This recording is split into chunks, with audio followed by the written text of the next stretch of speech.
Well, I guess you could call me a Southern food enthusiast. But really, I'm just someone who grew up in the heart of country cooking. My earliest memories are filled with the warm glow of my grandmother's kitchen, where the air was always thick with the promise of something delicious. I can still hear the sizzle of bacon in the cast iron skillet, see the steam rising from a pot of collard greens. Grandma's hands, weathered and strong, would knead dough for biscuits with a rhythm that seemed as natural as breathing. Come here, sugar. Let me show you how it's done. It's time you learned the family secrets.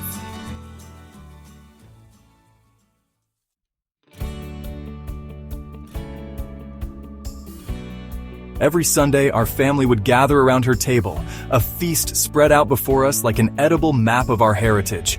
Fried chicken, crispy and golden, cornbread, warm and crumbly. And oh, those pies, peach, apple, pecan, each one a sweet punctuation to our meals. Well, I'll be. Margaret, you've outdone yourself this time. Oh, hush now. It's the same recipe as always. Same recipe, same love. That's what makes it special. It wasn't just the food, you see.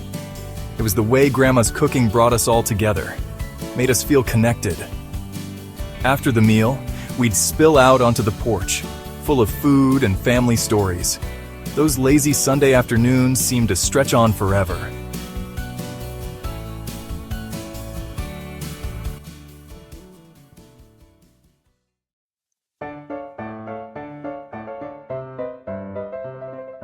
As I grew older, these gatherings became less frequent.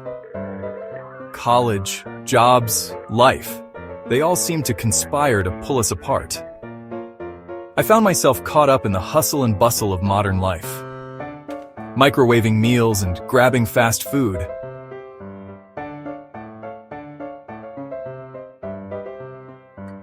But whenever we did come together, Grandma's cooking was the thread. That stitched our family back into a whole cloth. Remember, honey, the secret's in the love you put into it. I'm trying to learn, Grandma, I really am.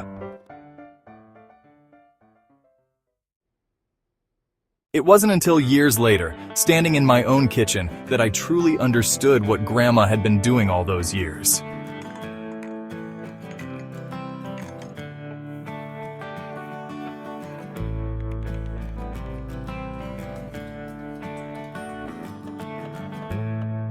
She wasn't just feeding our bodies, she was nourishing our souls, creating memories that would sustain us long after the plates were cleared. That's when I realized, country cooking isn't just about the food. It's about love, tradition, and the bonds that tie us together. Now, as I roll out dough for my own biscuits, I feel Grandma's hands guiding mine, her love flowing through generations. And I know that every time I cook a family meal, I'm not just making food. I'm carrying on a legacy, one pinch of salt, one cup of flour at a time. Remember, sugar, the secret's in the love you put into it. Just like great-grandma used to say. Because in the heart of the South, where the sun shines bright, there's still a kitchen where love is the guiding light. And as long as there are hands to stir the pot and hearts to share the meal, country cooking will always be a symphony of taste, a blend of tradition, a Southern embrace, to family, to tradition, and to country cooking. May it always bring us home.